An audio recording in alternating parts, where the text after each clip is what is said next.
This episode of Techno Buffalo is brought to you by the National Campaign Against Drunk Driving. Welcome back to another episode of Rumor Roundup. This is the show where we take all the rumors from the week and we condense them into one dense awesomeness rumor show for you. Up this week, we're going to talk about an iPad 5 might be coming sooner than you thought. The Galaxy Note 7 might be making its debut, and LG might be set to finally unveil some brand new Google TVs at CES. And finally, BlackBerry 10 looks like it is quite definitely upon us as the Z10 is shown up in Carphone Warehouse's inventory. This is Rumor Roundup. Let's go ahead and get started.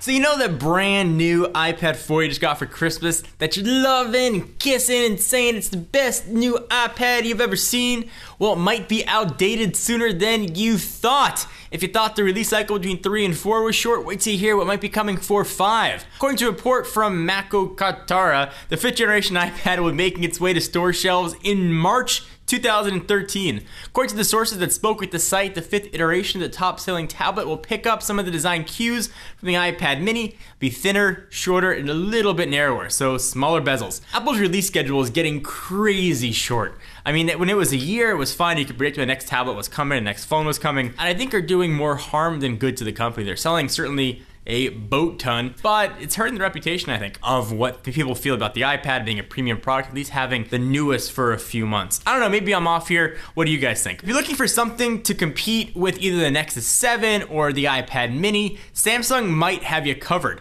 So a device thought to be Samsung's upcoming Note 7 has turned up in GL Benchmark's database, hinting that the company is prepared to compete with Google's crazy popular Nexus 7 and of course the just mentioned iPad mini. Benchmark's listing doesn't really guarantee a Note 7 is going to be coming or really much information about the device overall. What is revealed though is that it's got the Samsung brand, it's running Android 4.1.2, no 4.2 on board, and that's really about it. However, we're just guessing that the device's true identity is a Nexus 7. According to our friends at Fandroid, reported specs of the device supposedly include a display resolution of 1280 by 800, a 1.6 GHz quad-core Exynos 4412, 2 gigs of RAM, and all the popular functionality Samsung puts in their Note devices. The company doesn't have much on tap for CES, at least supposedly, which is only really just a week or so away.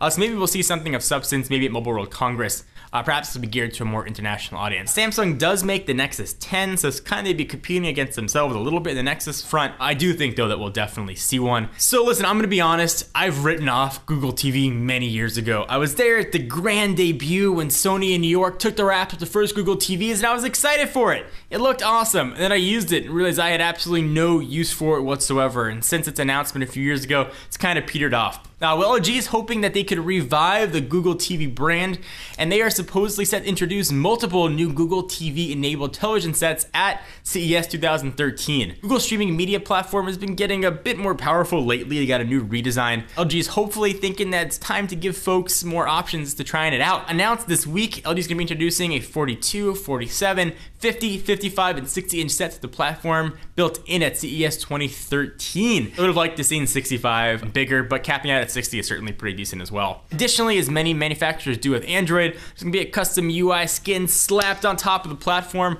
which may be a bit more appealing to your casual consumer looking at these sets in an electronics store. Particularly interesting though will be the inclusion of the card system. This new feature is going to act as folders for various apps as well as delivering information such as news, weather, information about various television programs, and all kinds of other goodness.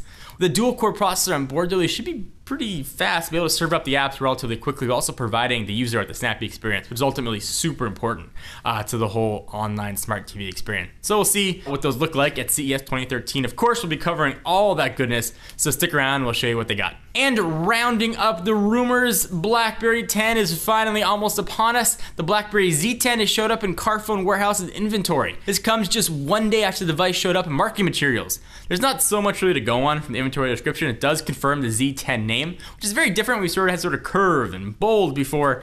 Z10 doesn't make that much sense, but we do know it's going to come in black or white. But other than that, we don't really know that much. But we've seen several leaked images of the device along with a video preview, and with RIM's January 30th BlackBerry 10 day of reckoning just around the corner, wouldn't be surprised to see the specs hitting before the official unveiling. So now that we've rounded up all the rumors, let me take a minute to thank our friends and sponsors at the National Campaign Against Drunk Driving. Sometimes during our sponsor reads, we've got all kinds of cool products and new things coming, but this one is a message and nothing more. So please, if you only pay attention to one, pay attention to this one. It is super important. With New Year's coming very soon, the police are going to be out in full force in a nationwide effort to crack down on impaired driving. Young adults, so you and me, I consider myself a young adult still. No, got a 3 before my number of years. During December 2010, drivers aged 21 to 34 were involved in more fatal drunk driving crashes than any other group. 78% of those drivers were male. So dudes and dudettes, if you go anywhere near a drink, just don't drive. Call your mom, call your dad, call your girlfriend, cousin, somebody else you know, call a cab.